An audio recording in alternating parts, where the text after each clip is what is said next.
Good morning बच्चों। Morning sir. आज हम लोग घनमूल अध्याय 3 के अभ्यास 3A देखते हैं।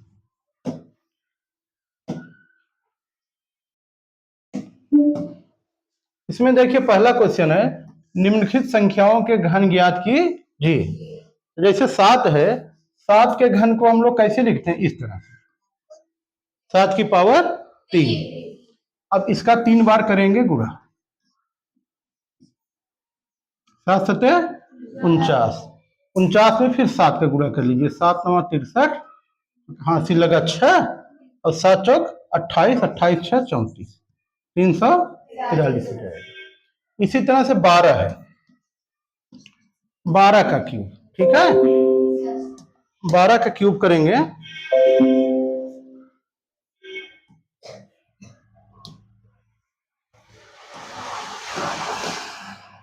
ठीक है, ये क्या हो जाएगा? 12 गुणे 12 गुणे 12, ये आ जाएगा 1728।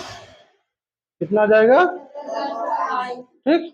इसी तरह से इन संख्याओं का गुणा करके आप लोग घनमूल आराम से निकाल सकते हैं। 3 बार क्या करना है? गुणा करना है। 100 की बात रही तो 100 के 3 बार गुणा करेंगे। 100 के आगे, 1 के आगे कितना जीरो आ जाएगा? 2 2 4 2 6, 1 2 3 4 5 6, ठीक है। कितना है ये? 10 लाख। ठीक, तो ये आपका पहला क्वेश्चन है। दूसरा देखिए, -5/9 का घन है। ये देखिए, सुनिए बात, बहुविकल्पी क्वेश्चन है बेटा। हम लोगों ने ये पढ़ा है कि ऋणात्मक संख्याओं का घन ऋणात्मक और धनात्मक संख्याओं का घन धनात्मक होता है। तो देखो, ऐसे परीक्षा में क्वेश्चन करना एग्जाम में, ये हो नहीं सकता, ये हो नहीं सकता, ठीक है। अब बचा सिर्फ 2, तो 5 का जब हम 3 बार गुणा करेंगे तो 5 25 25 25, ये हो जाएगा, ये भी कैंसिल, ये ऑप्शन सही हो जाएगा, ठीक है। निम्नलिखित में से कौन सी संख्याएं पूर्ण घन है? ठीक है, इसको देखो, चेक करने के लिए हमें छोटी संख्याओं को तो हम लोग ऑलरेडी वैसे जान जाते हैं, ठीक है। जैसे 64 है, 4 का घन है। 216 है, 6 का घन है। 243 है, अभी हम लोग 7 का किए, देखो 334, 243 नहीं होता, ठीक है। 243 में आपका डाउट है, इसका अभाज्य गुणनखंड कर लो, ठीक है। 3 8 3 क्या? ये पूर्ण घन नहीं है, 3 की घात 5 है। कितना है? क्योंकि 81 3 की घात 4 होता है, एक घात और हो जाएगा, तो 3 की घात कितना है? 5 है, ये पूर्ण घन नहीं है, ठीक है। तो आगे चलिए, 900 को देख लीजिए। 900 का हम क्या करेंगे? पहले अभाज्य गुणनखंड कर लेंगे, ठीक है। अभाज्य गुणनखंड करेंगे तो जैसे वर्गमूल हम लोग निकालते थे, कितने जोड़ा बनाते थे? 2 2 का।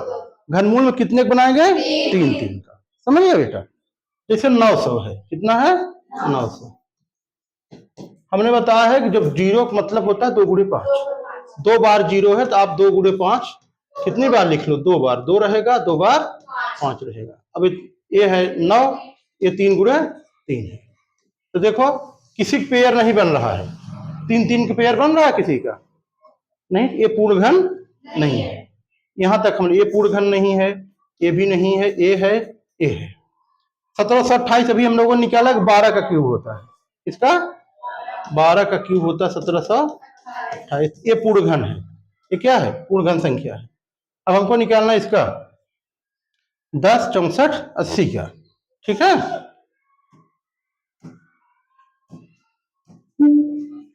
10 64 80, 1,06,480 है। 1,06,480, इसका अभाज्य गुणनखंड कर लीजिए। इसको देखिए, 2 से कट जाएगा, 2 25 10, 2 3 6, 2 2 4, इतना हो जाएगा। फिर 2 से काट दीजिए, फिर 2 से काट दीजिए, फिर 2 से काट दीजिए, ठीक है। यहां तक 2 से कट गया। अब ये 3 से नहीं कटेगा, 5 से कटेगा, ठीक। 13 से 31 11 का घन होता है। 11 गुणे 11 गुणे 11 करेंगे तो कितना आता है? 1331 आता है। इसे 11 से काट देंगे, 11 के 11, 2 बचेगा, 11 दूना 22, फिर 1 के 11।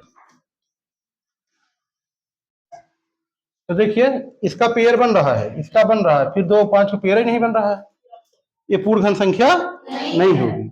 इसको आप अभाज्य गुणनखंड जब इसका करेंगे तो ऐसे लिख दीजिएगा 10 2 गुणे 2 गुणे 2 गुणे 2 गुणे 5 गुणे 11 गुणे 11 गुणे 11। ये पेयर बन गया और इसका बन गया, ये नहीं बन रहा है। ये क्या है? पूर्ण घन नहीं है। ऐसे आप इसका कर लोगे, इसी तरह से अभाज्य गुणनखंड करके चेक कर लेना। अगर 3 3 का पेयर सबका बन रहा है तो पूर्ण घन है, अन्यथा पूर्ण घन नहीं है। समझ गए? ठीक बेटा।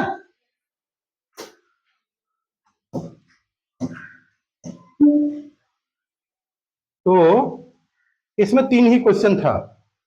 अब पूर्ण घन संख्याओं का घनमूल गुणनखंड विधि द्वारा, ठीक है, गुणनखंड विधि द्वारा पूर्ण संख्याओं का घनमूल। तो अभी हम लोग गुणनखंड विधि से पढ़े ही हैं कि 3 3 का हमको पेयर बनाना होता है, ठीक है, वैसे ही करेंगे इसमें।